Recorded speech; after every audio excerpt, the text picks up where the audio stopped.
September ya, kemarin 30 Maret kita pengujian kendaraan bermotor ini kan tutup karena COVID gitu ya. Jadi sudah 5 bulan, 1 September tadi kita buka untuk pengujian kendaraan bermotor ini. Jadi memang hari pertama ya, jadi banyak kendaraan terkait dengan awal pengujian ini tentu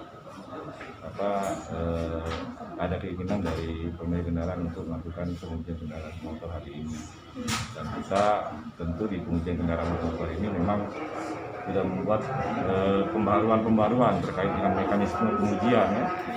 Pertama, pengujian kita ini sudah menggunakan sistem yang namanya BLU, bukti lulus uji emisi, di mana kemarin masih sifatnya manual, yang dikeluarkan outputnya juga melalui buku kir.